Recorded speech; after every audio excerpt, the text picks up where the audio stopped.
Hello and welcome back to another video. Today we're going to be taking a look at the Pennsylvania race for governor between Democratic Attorney General Josh Shapiro and Republican State Senator Doug Mastriano.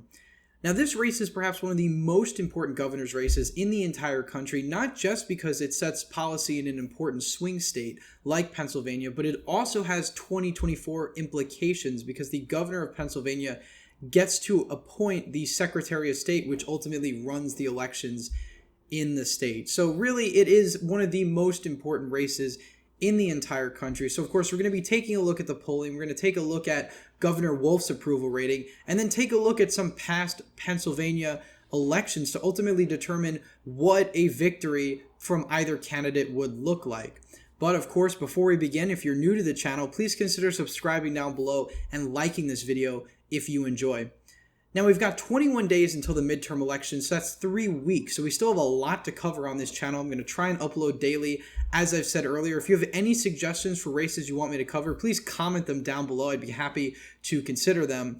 Because as much as I'd like to cover every single toss-up race in depth, whether it be Senate, Governor, or House, we're simply not going to have enough time to do that. So comment down your suggestions below. I'll try to get to the ones I think are the most interesting, and we'll keep to the coverage through to the election. So anyway, taking a look at this race, first we'll start off with the polls for this race. Currently, a lot of election pollsters have this race as a heavy favorite for the Democratic nominee, Josh Shapiro. Likely D, lean D, solid Democratic, although I think solid Democratic is a bit too generous for Josh Shapiro. But essentially, this shows you that the Democrat has a massive edge in this race altogether. Now, if we take a look at the polling aggregate, Josh Shapiro is up by 10 points, according to RCP, 11 points, according to 538.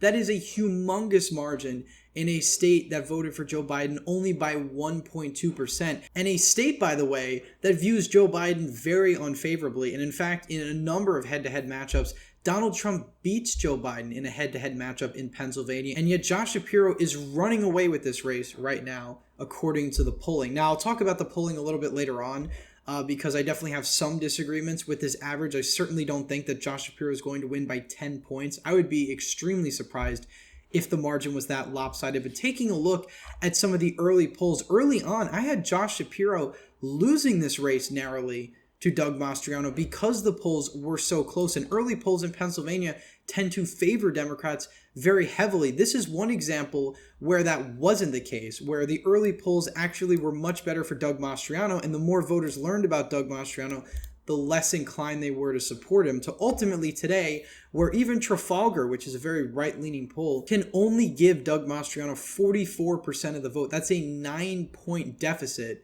to the Democratic challenger. So really bad news for the Republican Party in Pennsylvania. And it didn't have to be this way. As we're going to talk about later in this video, candidate equality is a huge reason why the Republicans are on track to lose the governor's race, despite Republicans doing very well in the national environment. Now, this election really started with the Republican primary back in May, when Doug Mastriano ran away with this primary and cruised to the nomination with a 23.6% margin of victory over his nearest competitor, Lou Barletta.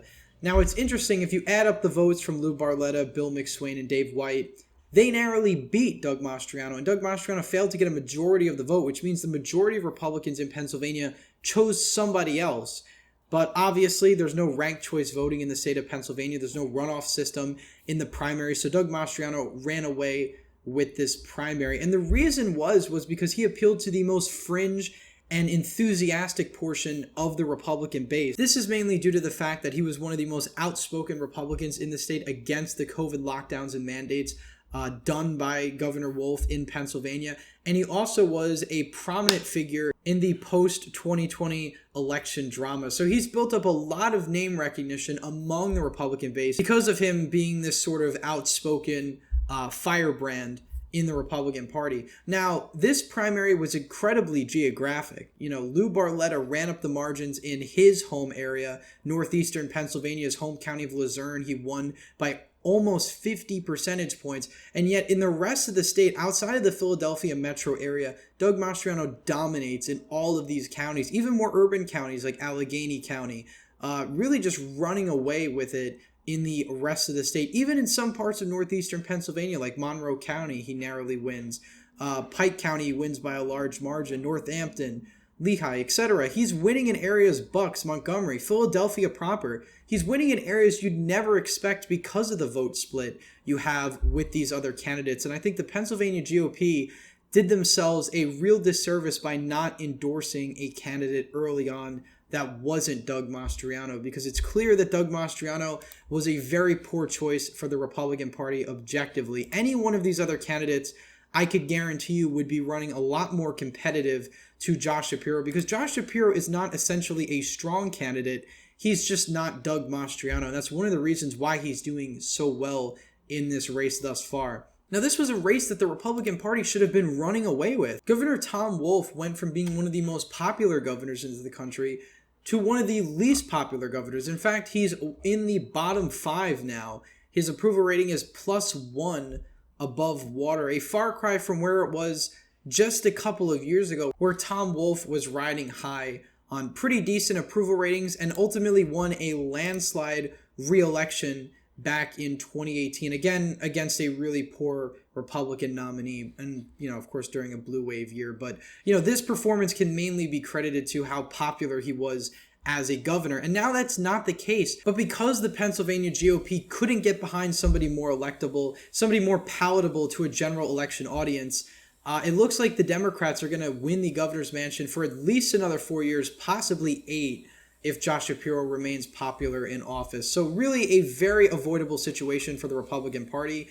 Again, Pennsylvania was a state that only voted for Joe Biden by 1.2 percentage points. It voted to the right of the nation both in 2016 and 2020. The first time Pennsylvania was voting to the right of the nation in decades and decades. A huge feat, no doubt. But it seems like the Republican Party squandered all that momentum with nominating a very poor candidate with a lot of baggage.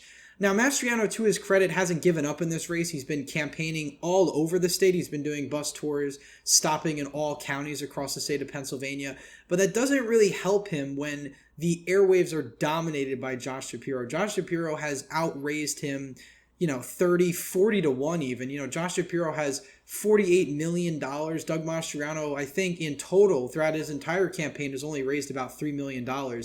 Which is a far cry from other MAGA firebrands like Kari Lake, who's been doing extremely well in fundraising. The RGA is backing Kari Lake. The RGA is backing Paul LePage in Maine, a much bluer state than Pennsylvania. The RGA is backing almost every Republican running for governor except Doug Mastriano.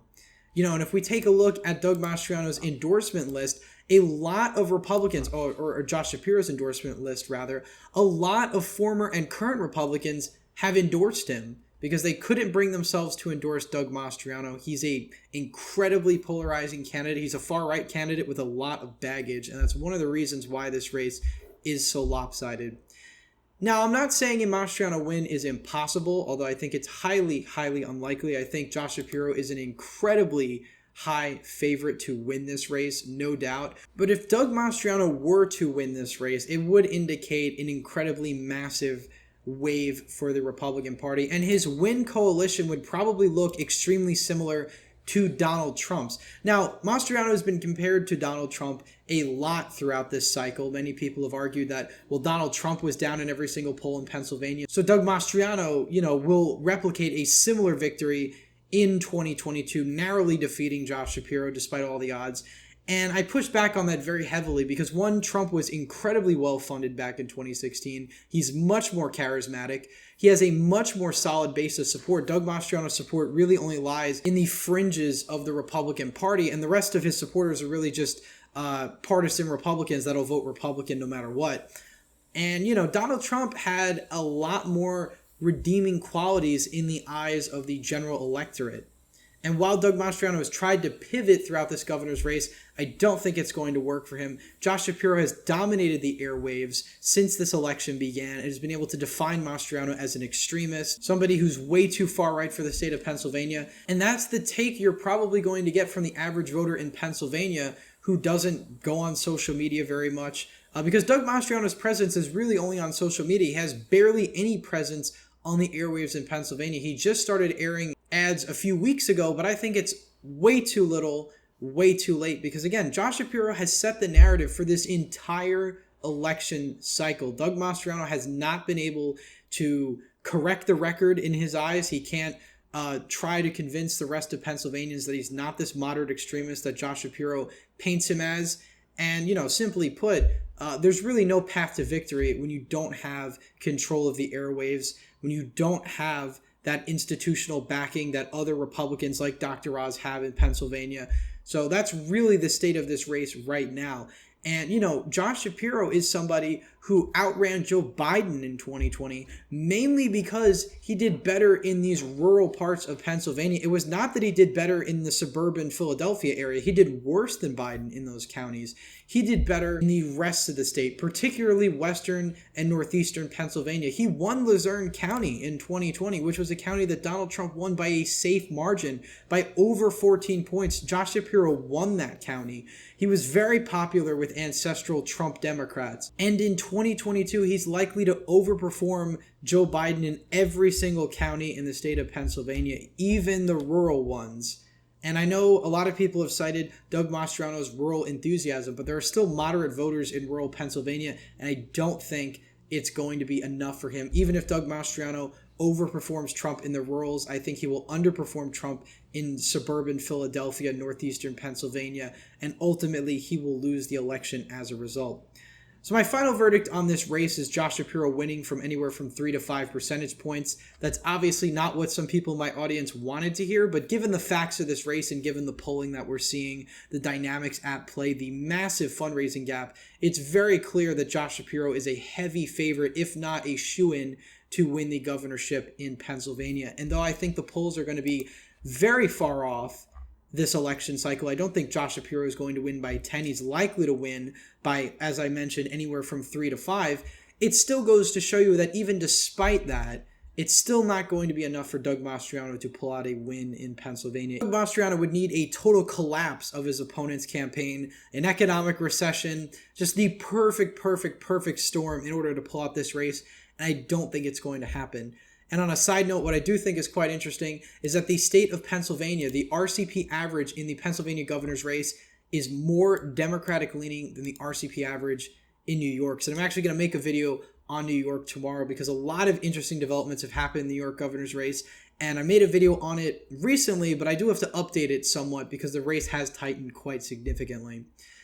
So anyway, guys, thank you all for watching this video. Please leave a thumbs up if you enjoyed, subscribe to the channel, hit the bell notification so you don't miss any more videos I put out. As I mentioned earlier, comment down your suggestions below for any toss-up and key races you want me to cover before the midterm elections, and keep posted for our election night live stream, which will be on election night, November 8th, so stay tuned for that. As always, again, thank you all for watching, and I hope to see you in the next one.